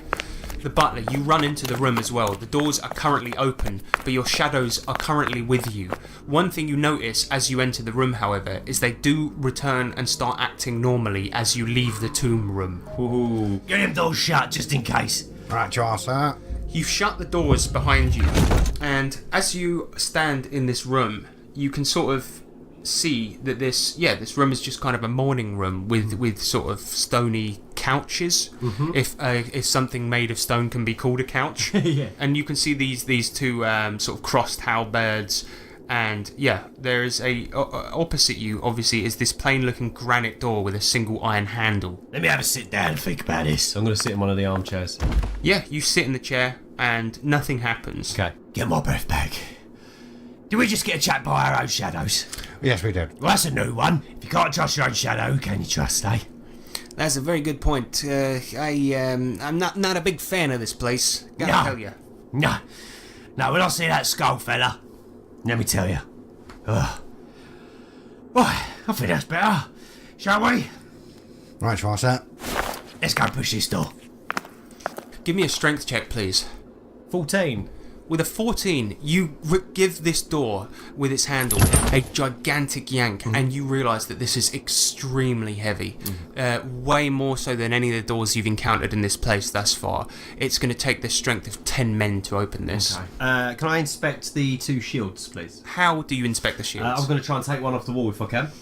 As you take the shield off the door, you can see that the halberds and the shields immediately spring to life, as if wielded by some invisible force. Roll initiative. First up is going to be the butler. I'm going to try and disarm it from the invisible thing. Give me an agility roll. So I've got a 4. You run up, yank on the halberd, and do not manage to pry it free from whatever invisible force is holding this. Oh, well, I tried. A for effort, mate. Next up are going to be the animated shields and halberds. One of them takes a swipe at the butler, and it swipes you, barely just scraping your ankle, doing 2 damage. The next one takes a swipe at Grim, hitting you, and does 3 damage as it swipes into your arm. Next up is going to be Grimald. Is that any way to treat a guest? Yeah, false manipulation. Okay, you're casting Force Manipulation. Roll spell. 19. You immediately call up a wall of force in front of you, separating you from these phantasms. They are now unable to attack. You see them sort of clanging against this wall of force, and their weapons just making these sort of harsh sounds against your wall of force. What do you think of that? They are unable to hit you. However, your way back to the tomb room is now sort of blocked off, and your only exit is this gigantic door that you were unable to open. Right, now come on. See if I can open it. See if we can't open this door together. Right, Schwarzer, I'm going to try as hard as I can. On 3, give it a good old pull. 1, 2, 3. 15? 21. You give a yank on this door as hard as you can, but it doesn't manage to do it. Then the butler runs up and just yanks it free. Both of you then spill through the door, tumbling outward onto another area, and you open the door before you and see a large cave. There is no floor, just an abrupt drop-off into darkness past the doorway. In the middle of this large open space is the top of a 50-foot wide column which leans at a slight angle. The edge of this column is about 10 feet away from the door's threshold. At the centre of the circular top of the column is a gleaming silver skull surrounded by a white powder arranged in a white circle around it. But you guys are currently tumbling towards the edge of this gigantic column. Give me a reflex save to see if you don't fall off the end. Fucking hell. 21. 16. Oh my goodness. I warmed up that door for you. Yes, you earlier. did, sir. You are a mighty, mighty man. Thank you. So now you are stood atop this gigantic, huge column. You can see this silver skull here, and he is just sitting there. It's just a silver skull doing pretty much nothing at this moment, surrounded by a white powder. Has it got a body? No, Just a head. just the head. Just a giant head. Daniel, Daniel, can you sense any friend of yours. animation in there? I'm not just... before, I used to hang out with a gang of skeletons. I wasn't just a head. Remember, you guys remove my body. I don't just hang out with a bunch of skulls. I don't know this guy. No. But can you sense he's animated or anything? Only as well as you guys. Silver skull? As you say this, you see that immediately a bunch of spells sort of fire out of the skull. But they do fortunately miss you. A bunch of arcane energy just flying around all over the place. Whoa. There. Right, don't talk to it. There. I think we just break it. Both of you roll initiative. Butler, What you see immediately is that the skull begins to glow, right? And immediately, as it glows, you see Grim's head turn into a silver skull. Now, Grim, you are immediately possessed with this overwhelming urge to kill your friends, both Daniel and the butler. What the hell has happened here? Get away from me! Oh, get away from me! And you feel your voice being over-resisted by this thing, and it just goes... It's me, the Silver Skull, aka Duke Sondheim the First, and I'm gonna basically see you guy, butler. I'm gonna chew on your dick. I'm gonna eat out all your entrails. I'm gonna chuck you in that river below, send you to the 417th level of hell, where you'll meet the dark powers, be sent royally insane, and that's where you're gonna die and feast on your own entrails for the rest of your life, and be fed them until for kind of like an eternity, okay? Wow, you've really thought about this, but I know, I love this stuff. I feed on it. It's great. I love it. unfortunately today is your unlucky day. And I've got the 13th son's daughter as well, and you wouldn't believe the fucked up things we're doing to her. Oh boy, it's joyous, so joyous. Grim, give me a will save to see if you can let your voice come through. Cool. 11. With an 11, you managed to get a few words out. Shut up. Butler, it's your turn. I'm just going to try and go over to the silver skull on the floor and attempt to attack it with my short sword to damage it. I got a 14. You do manage to sort of boff it with your sword, and as you do, you knock it slightly further towards the edge, and you see that your possessed friend Grim, with the silver skull on his head, sort of goes, "No, stop! Okay, look, we can make a deal. We can make a deal. Right, what's this deal? I've got things you might want. Probably not. Oh, how about this? How about this? I'll, the daughter of the Duke the 13th. You want her? I'll give you her. I mean, you wouldn't believe the shit we're doing to her. We could stop that. Shut up. We could stop that, though. Shut up. We could stop that. I expect you to stop that. Well, we won't if you hit me over the edge. Okay. Right, okay. Yes. Next up is going to be Grim. It is your turn. You are now completely possessed. Unless you succeed on a will save here, you're going to have to attack your friend. That is a 10. Fail. You would now do whatever you can to kill either Daniel or Butler. So I suppose I walk towards the butler and try and attack him with Daniel. A 15 on a melee attack. That's going to be a hit. 2 damage. Grim with a silver skull type head walks up to Butler and just smacks him with the Daniel walking stick, and Daniel's like, I am not complicit in this, and you just smash him aside the head. Well, fuck. Next up is going to be the silver skull's turn, the one on the floor, and he uses a spell on the Butler. Give me a will save, please. 18. You see a bunch of eldritch, strange energy emanating from this skull on the floor, and it bursts into your face, and you feel this amazing sickness come over you. You feel extremely drowsy, but you just manage to get yourself out of it. Look, please, somebody do something. We're gonna die. Working on it. Next up is going to be the Butler. Pushing the skull off the edge. Okay, you run up and shove the skull off the edge, and then immediately you see this skull just sort of fly towards this river below. In this river there's sort of an unnatural hole in water, as if that could even be possible. But this river, very, very far below this stony pillar that you find yourselves on, has a hole, and you see the skull just sort of float towards it unnaturally and get sucked below. At this point, Grim, you find yourself back to normal. Get off me! Oh, hello. What happened? You saw it all happen. sir. Stunk in there, Did it? like brain. I forgive you. It was horrible.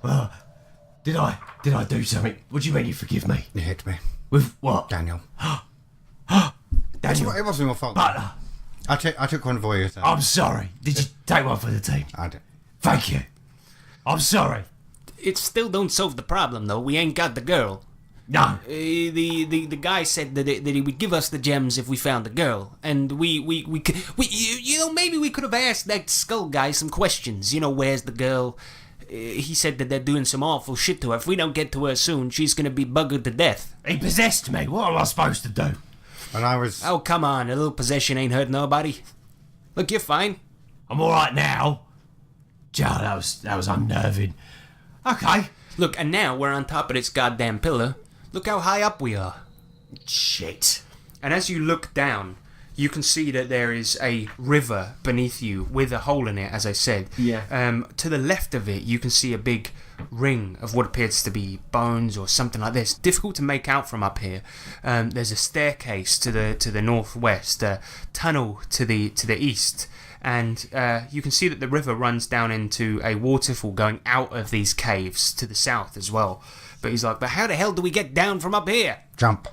We'll jump into the water? Yep. Ladies first. Wait, let's not be hasty. I might be able to float us down here. You got that levitate spell. Got to levitate. You nearly made me say it loud enough for it to happen. Careful, got that spell. Right, get close, boys. Here we go. Levitate. 21, 22. So with a 22, not only are you levitating these guys, but you create a platform of levitation that you can move at will. You guys jump onto this little invisible It platform worked. and you levitate down to the ground softly and gently. Where are you going? Let's go look at the circle. With the circle to the west, you can see that at this place in the rocky cavern floor, there is a disturbing arrangement of bones, a collection of skulls that has been arranged in a circle with a skeleton at its centre. There are 12 skulls arrayed in an equidistant around the circle. No, not quite equidistant. One place is an empty slot marked by a carven depression, so there are 13 slots and only 12 skulls. The skeleton at the centre of the circle is missing its skull and is quite clearly composed of bones from different sources. Well, sir, I think we should possibly take one of the skulls so the ritual cannot happen, and then go float somewhere else. What do you mean, like tea leaf one? Yes. Great idea. Okay. Let me try and get us over here. You float the levitation platform past this circle of skulls, and as you do so, you lean off the side and quickly pick one up. Put it in your inventory, and you've now got one of the skulls breaking the circle. And then where are you floating off to? I reckon, as we're here, we have the ability to search. So I reckon if we float to the waterfall, but don't go down it, and just have a look. What, over the edge? Yeah, just have a look, see what's there. Alright, hold on. Let me concentrate. Okay, as you go over to the waterfall, you can see that the river passes out of the natural cave mouth into the daylight beyond, where it then crashes down the cliff face in a cloud of mist. Okay. Right, well, I go down there. No, not yet. Right, let's get over to this structure over here. And you float over to a cave on the east side of the cavern, which appears to be man-made as you approach it. Right, end of the road, guys. Oh, I was having fun. That was fun. That was brilliant. I'll have to remember that one for my party tricks. Right, come on, you ready, Daniel? Yeah, I'm ready. Let's go in. Let's continue the adventure. Let's find a goddamn girl. Yeah, let's find a girl. Save the day. You hop off of your levitation platform, and you can feel that it dissipates eventually. And you go down this man-made cave, which is very, very smooth stone, and it eventually makes way to a room made from hammered sheets of polished brass. In the centre of the room is a brass pedestal supporting a massive tome with metal plates for pages. In two of the room's corners are 10-foot tall statues of armoured fighting men. So we know a thing or two about statues and shit by this point. You don't disturb them or they start attacking you, right? Yep. Good, yeah, that's right. So, yeah, but look, looks like a spell book. That does look handy, I gotta be honest. But is that what they want us to think? Very bright in here. Give me a bit of headache. Hey, all this brass. Jeez, can you see any other door, butler? You'd see no other doors in this place. It No. appears that this room has been made to house this book and these statues. Okay. No, sir, I can't. No. Right. Well, Is the book shut? It is. Okay. Right, can I go and not touch the book, but inspect the front cover a bit more closely? Yes, as you look at the book, you can see that it's got some mysterious ancient writing on it. What languages do you speak? I speak Common, Pixie, and Gnome. It appears to be none of these languages, sadly. I don't know what language that is. Nothing I've seen before. I don't speak it. It's probably like Buddhist or something like that. Yeah, it's Yeah. probably like horseradish or something like that. Definitely ain't gnomish. No. No, a gnome books are tiny anyway, True. Yeah, they are true. like pamphlets. Right.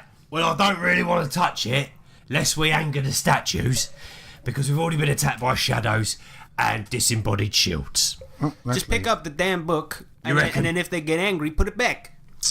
Nope. Okay, maybe that's bad advice. Shall I try and open the book? Nope. No. But I am quite curious to know what's inside. So, as your advisor, Yep. I advise you against it. Okay, well then, you volunteered to go open the book. You did do that, Butler. You are right. You advised them against it. That means you got to open it. Yeah. Okay, I've got an idea. You it's the start rule. running away, Yeah. and I'm just going to try and swipe it and run with us. I wouldn't do that to you. I'll stand here, poised, ready to spring into action should we need to. Yeah, but wait a minute. That means that I'm going to be used as a weapon. So if you're poison, then that means that I'm poison too. So you... No, poised. Oh, for God's sake. No, poising. God damn it. Right. Sorry, it's my accent. I come from a faraway land. I've got a better idea. Daniel, I'm going to lean you over with your mouth. Open the book. Okay, you hold Daniel out and use him as kind of a page turning tool. Yeah. As you do so, you open the pages, and you can see that there are some pages actually written in common. There, and he's like, "This stuff is written in common." This is A. Well, it's got some weird fucking text. It's just describing locations. It's got one about. Oh dear. Oh no. What? Keep turning them. Yeah, keep turning. Okay, there's something about a place called the Plane of Water, Yep.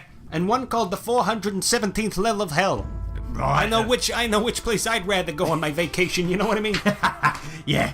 Okay, so, it says here the Plane of Water. It says you're on a sandy beach.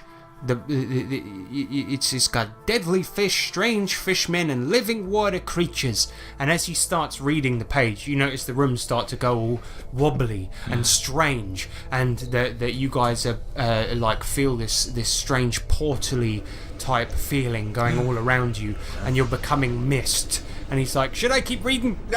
Wait, just stop for a second. Pick up the book with your mouth.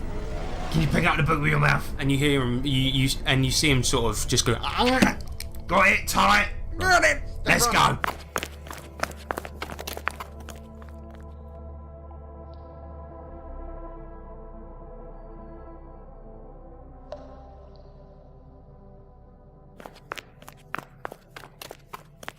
And you're now standing back in the main portion of the cavern. He's like, what are we going to do with this man?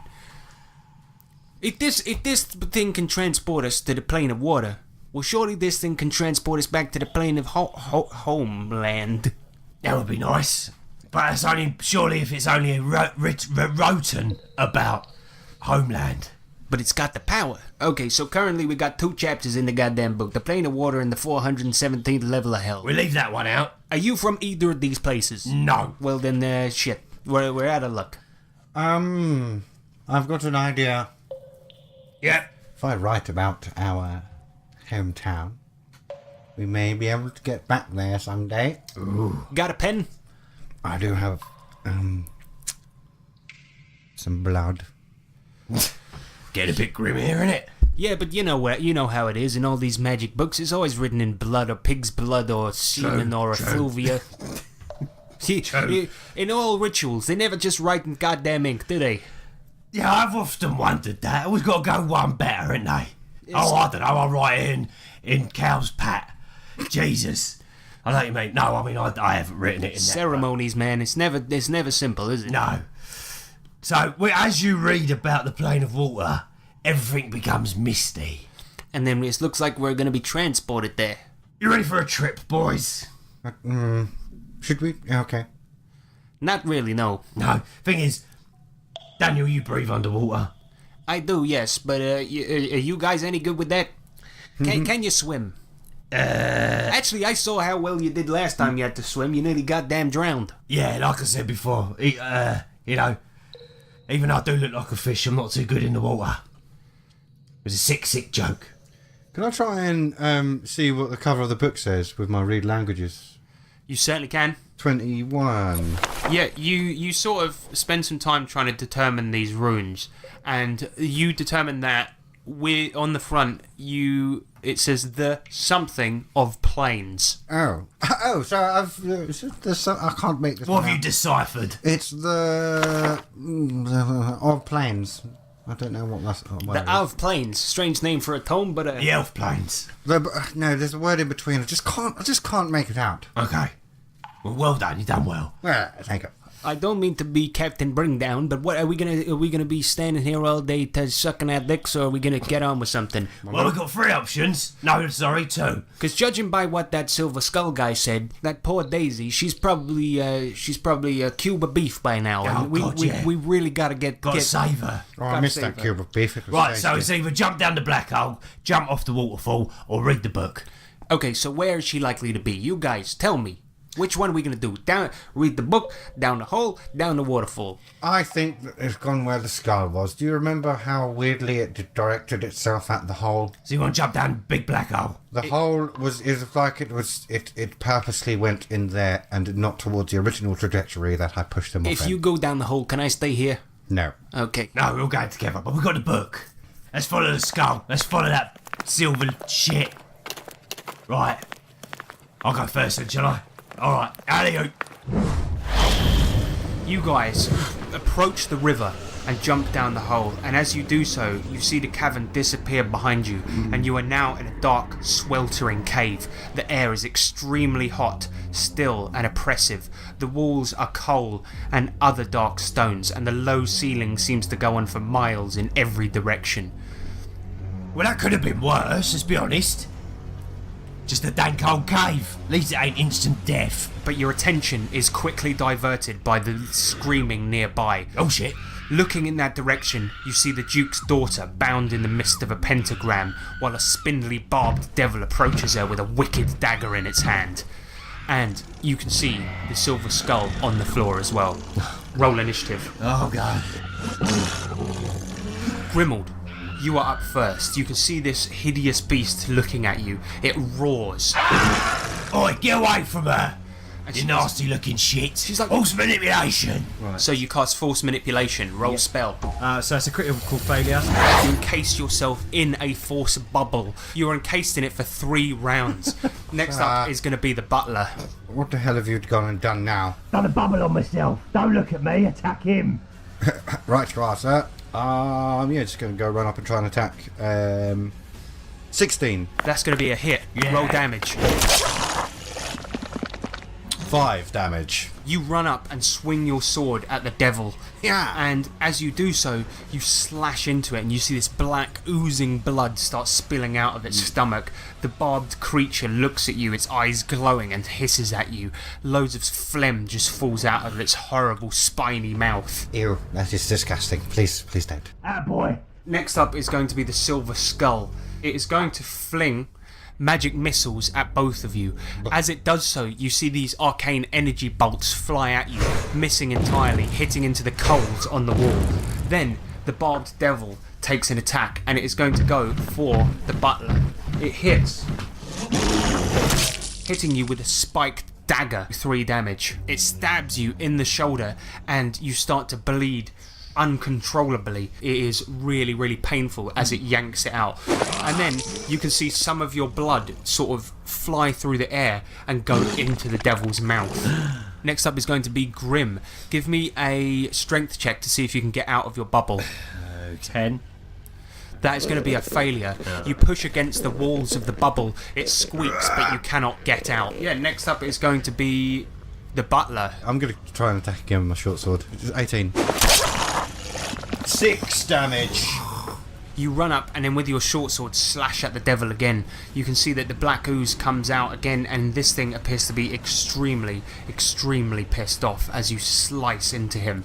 Next up is going to be the Silver Skull once again. It fires off a volley of magic missiles. This time it appears to be in some desperation, although showing no emotion, but it goes straight for the Duke's daughter.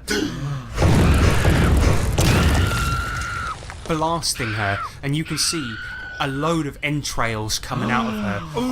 She's not dead, but she is severely, severely blasted, and she starts to scream. Next up, the devil takes his turn, and he's going to go for Grimald in the bubble. He thinks that you're doing some sort of weird arcane spell, and goes to slash at the bubble.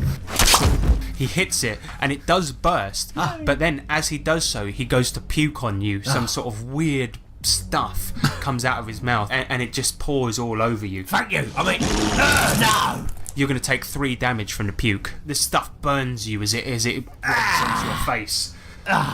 Put me back in my bubble. Next up is going to be Grim. No one throws up on this beautiful purple suit and gets away with it. I was saving this, but now you're in trouble. You shake it up, have a wasp in a jar. You shake it up, and the wasp in a jar is really bloody annoyed. I'm going to roll randomly to see who it goes for. And you see the wasp sting her in the arm. She's like, the butler. Okay, I'm going to try and run over to the girl and undo her. Okay, give me an agility roll. Let's see if you can untie her. 14 overall then. With a 14, you do manage to untie her bonds. Yeah. Obviously, a lot of her insides are now outsides, but you do manage to untie her, and you drag her just off to the side of the pentagram that was on the floor. And she's trying to put some of her guts back in. Give me a horror check, please, both of you. 18.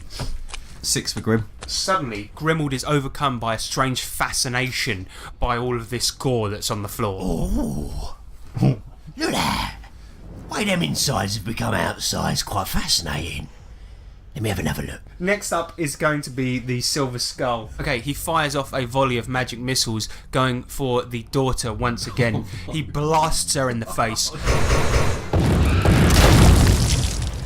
Her head erupts in a gigantic mountain of gore, flying all over the place, splattering in Grimald and the butler's face. Wow! Feel like I've got red glasses on, like big bloody fireworks. Wow! And then the devil's going to take his turn. He runs at the butler, slashing at him, and he does 3 damage with his barbed dagger. You take a gigantic slash across the throat, not deep enough to kill, but certainly enough to really, really maim. Next up is going to be Grim. I want to see what your guts look like, demon boy. Come here. Colour spray. That's a 16. You can blind 2 foes. They fail on their will save, so the Silver Skull and the devil are now blinded for 3 rounds now. And good work. You see them, and you see the devil just clutching at his eyes. He drops his barbed dagger to the floor. It hits the floor, clanging down. And the Silver Skull, obviously, is just an inanimate skull on the floor, but you imagine he's bloody annoyed. And next up is going to be the butler's turn. Cool, I'm going to use sneak silently and hopefully backstab the devil. Perfect. Roll sneak silently. Unnatural 20. You sneak round to the back of the devil. In all its confusion, all the roaring and the stuff like this, you manage to get round to the back of him without him noticing. Give me a melee attack roll and add backstab. 16. That is going to hit, so that's an automatic crit. 10 damage overall. You walk up behind this motherfucker and pierce him right where the kidneys should be if he were a man. And you notice that he starts screaming and roaring. You've certainly killed this guy as he goes down like a sack of demon shit. And he is completely immobile on the floor. And you notice after a short amount of time that he turns to a pile of ash on this hellish red floor. Oh, I want to look at his guts. You notice that suddenly Daniel starts to speak, but it's with a different voice. Oh man, okay, look, I can tell you guys are better than you look, okay? Look, I give up, I yield, alright? If you could beat the devil from the 417th level of hell, I'm gonna, look, I'll come with you guys, alright? I'll be your new best friend. How about that? How about now? No more killing. I didn't kill anybody. You killed that girl. That was an accident.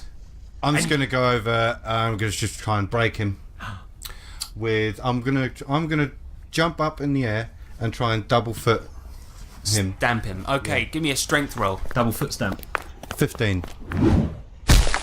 You run up, jump onto the skull, and just as you jump through the air, the Daniel possessed version of the skull goes, "No, please," and then you just smash into it, sending it scattering into 50 silver pieces, which you can now put into your inventory. The Silver Skull is defeated. The demon is defeated. But you now stand in this hot area of the 417th level of hell. What would you like to do? Hi, Daniel. Right, first Yo, of I'm all, back. I'm back. Yo, how's it going? How did the fight go? Well, Good. Nice to have you back, Daniel. But Butler, next time you're going to make such a rash decision, like jumping on the skull, do I run it past your boss first? I mean, it worked out fine. You know, we got some money, great. But know your place, young man. Okay. Oh. That had gone wrong, right? We didn't have any thinking about it. You just went in, jumped straight on it, boom. See where I'm coming from? he's got a point. I mean, an ornately made silver skull with magical powers is worth a lot more than the 50 silver pieces. That's no money at all. But, never mind. It's fine. You done well. But it was bad. It was never I going to know. tell the truth. I know. You guys stand there sweating your bollocks off. It's incredibly hot. I in here, innit? Oh, gotta take this wolf skin off, I think. Right, should we get out of here? Yes, please. Okay, everyone come round me. Levitate!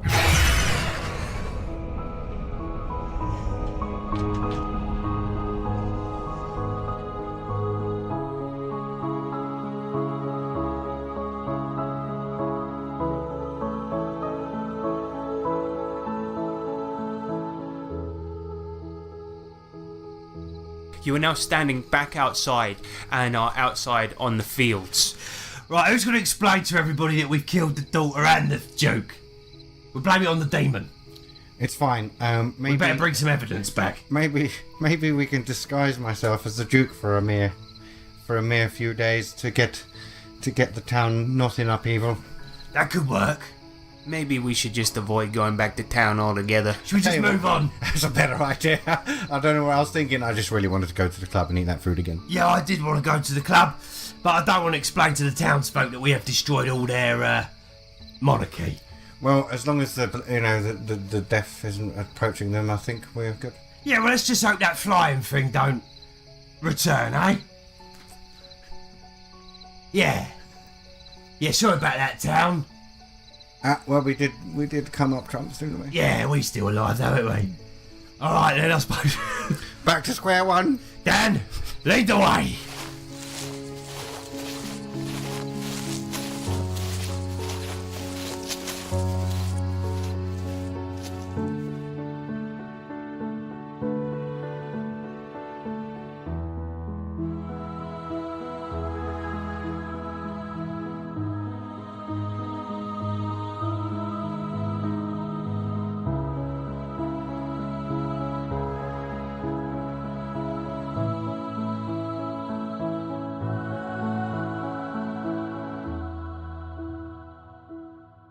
That is another episode of Ravenlord.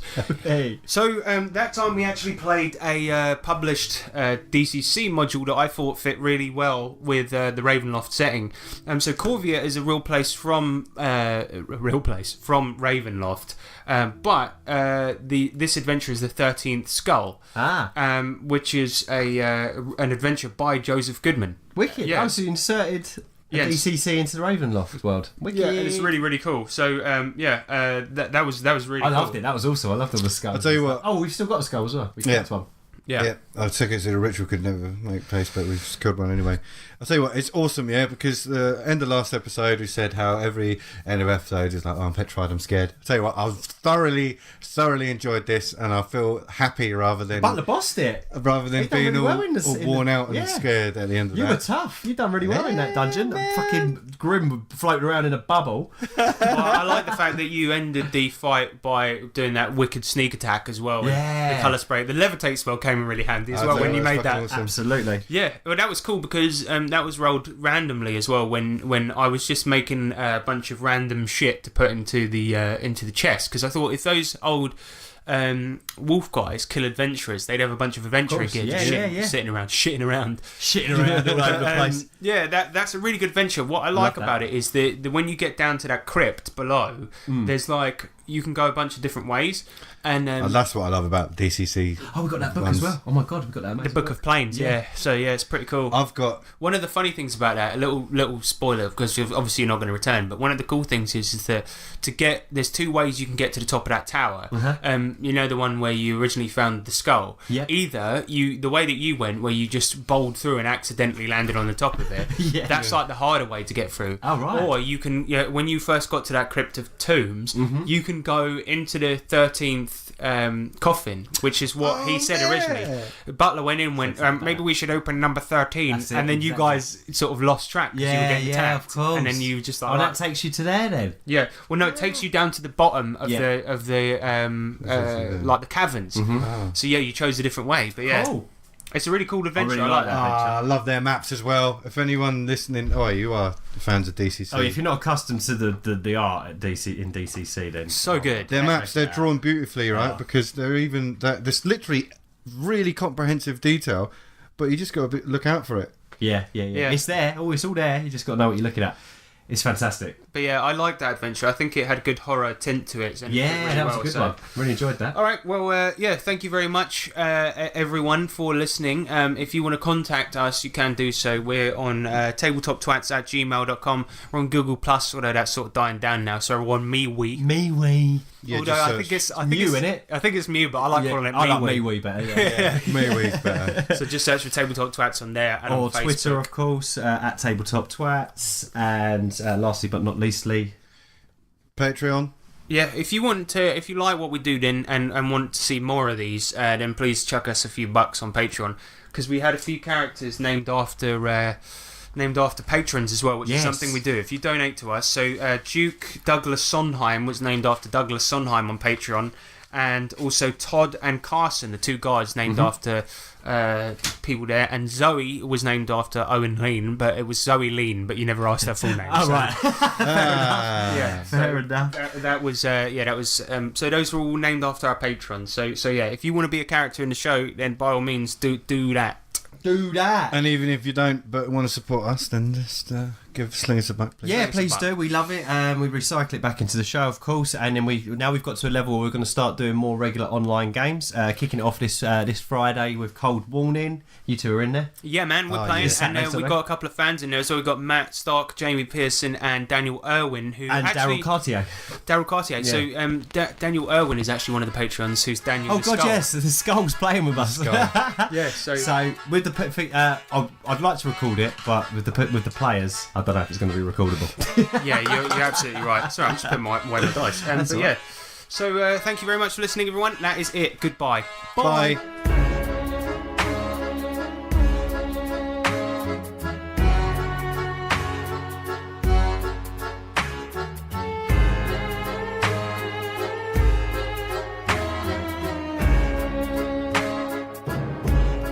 With all this talk about skulls and skeletons, I was going to tell a skeleton pun. But I didn't have the guts. See you next time, ladies and gentlemen, on the Ravenlord.